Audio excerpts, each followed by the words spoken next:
Good morning, everyone, and welcome back to Morning Markets, start of a new week.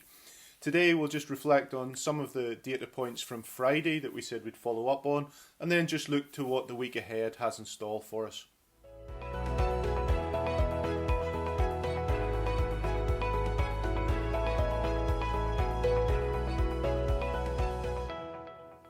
So, just reflecting on last week, a pretty volatile journey over the course of the week for equity markets and bond markets.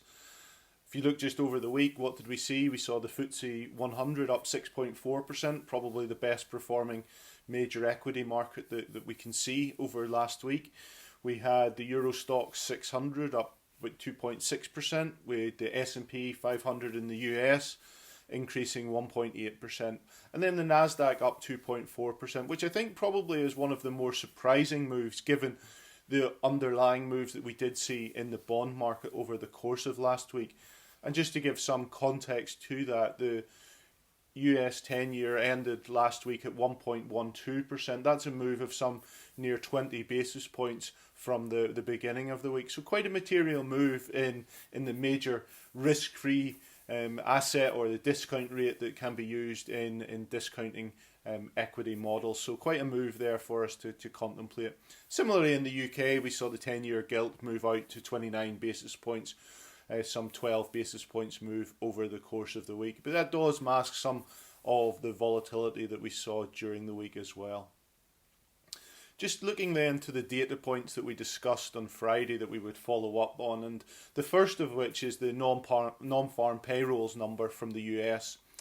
And earlier last week we discussed the ADP report, which suggested a number of jobs had been lost in the US, and indeed that was confirmed by the payrolls number, which showed that the US lost 140,000 jobs in December. Expectations, however, had been for an increase of 71,000, so quite a significant mismatch between expectations and the reality, and that left the unemployment rate staying at 6.7%. It's also the first monthly loss that we've seen like that since the early stages of the pandemic.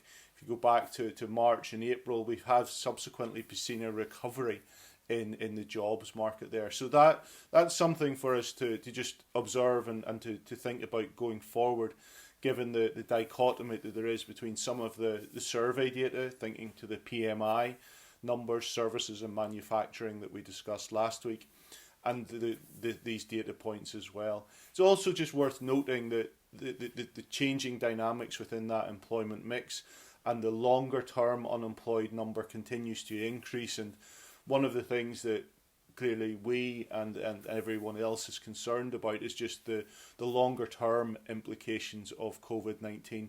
The longer term that someone is unemployed, the more difficult it does become to get back into work.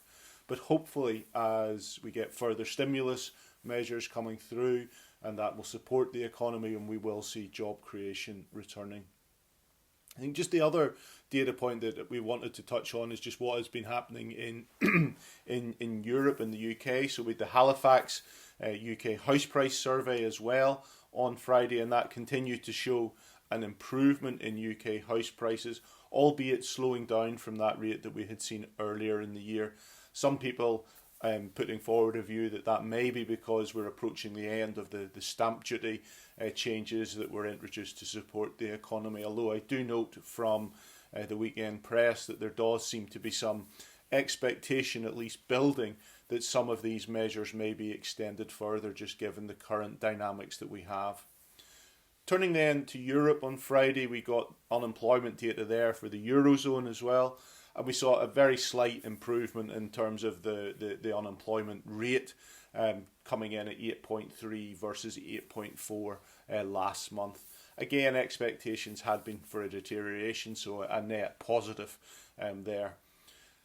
But I suppose the other thing that we do need to look into that, and one of the key points, is that it's very different between economies. And if we look at manufacturing, where we know Germany has been strong, it continues to deliver.